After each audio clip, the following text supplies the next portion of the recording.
1 जुलाई यानी कि आज से देश भर में 3 नए आपराधिक कानून भारतीय न्याय संहिता, भारतीय नागरिक सुरक्षा संहिता और भारतीय साक्ष्य अधिनियम लागू हो जाएंगे। 25 दिसंबर 2023 को राष्ट्रपति ने 3 विधेयकों को अपनी मंजूरी दी थी। नमस्कार, मैं पंकज श्रीवास्तव और आप देख रहे हैं अमर उजाला। आइए जानते हैं इन कानूनों के बारे में विस्तार से। देश के आपराधिक कानून में पहली बार व्यापक परिवर्तन किए गए हैं। 1 जुलाई 2024 को पूरे देश में नया आपराधिक कानून लागू होने वाला है। नए आपराधिक कानून की जानकारी पुलिस महकमे, सरकारी वकीलों तथा न्यायिक अधिकारियों को देने के लिए केंद्र सरकार ने बीते दिनों में काफी प्रयास किए हैं। सरकार का दावा है कि अंग्रेजों के जमाने के कानून को भारतीय स्वरूप दिया गया है। फिलहाल नए आपराधिक कानून के बारे में विशेषज्ञों का कहना है कि अपराधों की परिभाषा, सजा की मात्रा में कोई परिवर्तन नहीं किया गया है। अलबत्ता आपराधिक प्रक्रिया संहिता में व्यापक परिवर्तन किए गए हैं। खास तौर पर न्यायिक हिरासत की अवधि और इलेक्ट्रॉनिक सबूतों को लेकर पुराने कानून की धाराओं के क्रम बदल दिए गए हैं। हम सबको मालूम है कि भारत में भारतीय दंड संहिता, इंडियन पीनल कोड मुख्य आपराधिक कानून है। इसके अलावा इसमें भारतीय साक्ष्य अधिनियम, इंडियन एविडेंस एक्ट और आपराधिक प्रक्रिया संहिता, क्रिमिनल प्रोसीजर कोड भी शामिल होकर मुकम्मल आपराधिक कानून बनाते हैं। साक्ष्य अधिनियम में किसी भी मुकदमे में सबूत की श्रेणी में कौन कौन से तथ्य आते हैं, कौन गवाह बन सकता है, गवाही कैसे ली जाए, इन सब चीजों का वर्णन है। सीआरपीसी में कोई आपराधिक मुकदमा कैसे चले, पक्षकारों को समन कैसे दिया जाए, अग्रिम जमानत किन मामलों में मिले, न्यायाधीश आपराधिक मुकदमों की सुनवाई कैसे करे, उनके विवेक अधिकार क्या है, इन सब बातों का वर्णन किया गया है। गुलाम भारत में अंग्रेजी शिक्षा पद्धति थोपने के लिए लॉर्ड मैकाले कुख्यात था। लॉर्ड मैकाले का पूरा नाम थॉमस बेबिंगटन मैकाले था।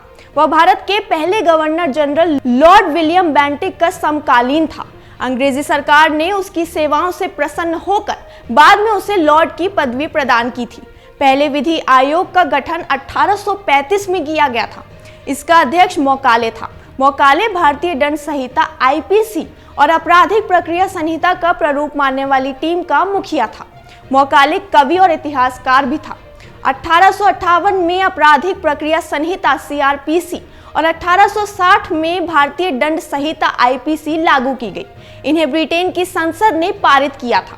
सीआरपीसी में समय समय पर व्यापक परिवर्तन हुए थे, जबकि आईपीसी में ज्यादा तब्दीली नहीं आई थी। नरेंद्र मोदी की सरकार समय समय पर कहती रही कि वह अंग्रेजों की गुलामी की मानसिकता के प्रतीकों को बारी बारी से देश को मुक्त करेगी। कई सार्वजनिक स्थलों, मार्गों के नाम बदले गए हैं। इसी क्रम में अंग्रेजों के जमाने के कानून को बदलने की बात भी हुई, जिसकी परिणति 1 जुलाई 2024 को नए आपराधिक कानून के तौर पर भारतीय न्याय संहिता को लाना है। इंडियन एविडेंस एक्ट को भी जब भारतीय साक्ष्य अधिनियम के तौर पर जाना जाएगा। आईपीसी की जगह लेने जा रही है भारतीय न्याय संहिता में 358 धाराएं होंगी। आईपीसी में 511 धाराएं थीं। इस तरह से काफी धाराएं हटा दी गई हैं, जबकि सीआरपीसी की जगह लेने जा रही भारतीय न्याय संरक्षण संहिता में 531 धाराएं होंगी। सीआरपीसी में 484 धाराएं थीं। इस तरह से इसकी धाराओं की संख्या में खासी बढ़ोतरी देखी गई है। इसी तरह से एविडेंस एक्ट की जगह लेने वाले भारतीय साक्ष्य अधिनियम में 170 धाराएं होंगी। एविडेंस एक्ट में 167 धाराएं थीं। इस तरह से सबूत के कानून में 3 धाराएं बढ़ाई गई हैं। भारतीय न्याय संहिता के रूप में आने वाले नए आपराधिक कानून में नए परिवर्तन के बारे में अमर उजाला ने बनारस हिंदू विश्वविद्यालय के विधि विभाग में तैनात प्रोफेसर डॉक्टर अजेंद्र से बात की। प्रोफेसर अजेंद्र बीएचयू की उस टीम के मुखिया थे जिससे गृह मंत्री अमित शाह ने नए कानूनों के निर्माण से पूर्व सलाह मांगी थी।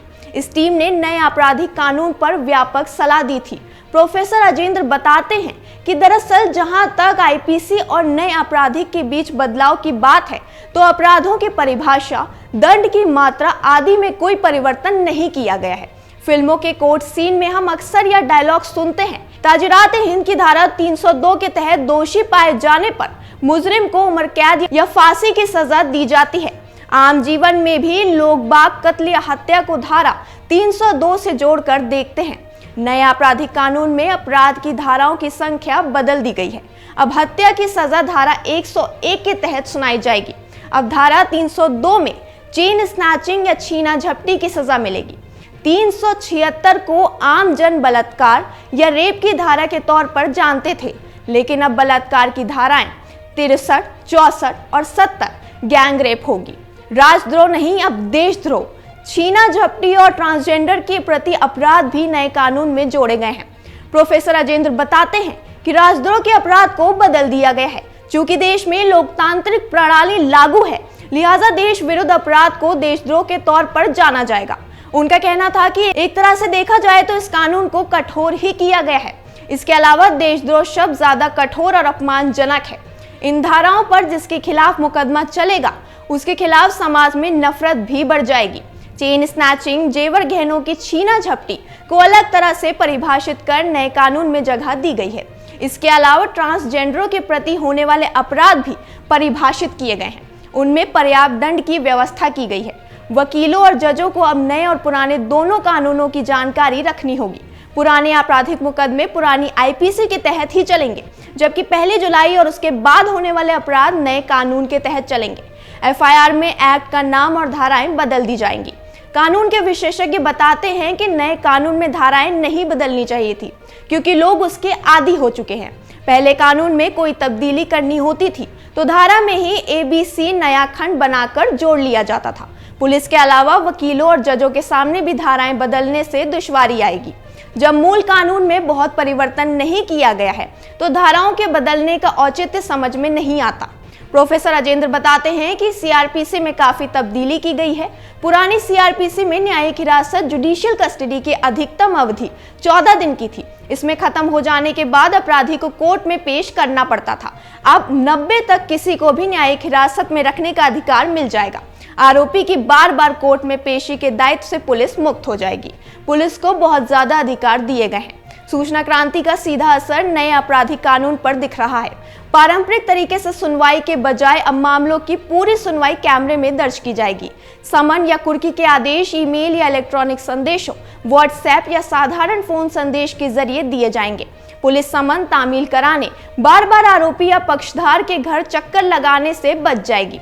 लेकिन इलेक्ट्रॉनिक गैजेट से अपरिचित, अशिक्षित किसानों, ग्रामीणों अथवा आम आदमी की मुसीबतें भी बढ़ जाएंगी। अगर वह चौकस नहीं है अथवा उसके पास संसाधन नहीं है तो उसे पता ही नहीं चलेगा कि कब उसके खिलाफ कोई समन जारी हो गया है या कुर्की के आदेश आ गए हैं। सीआरपीसी में सबसे ज्यादा तब्दीली इलेक्ट्रॉनिक सबूतों को लेकर हुई है।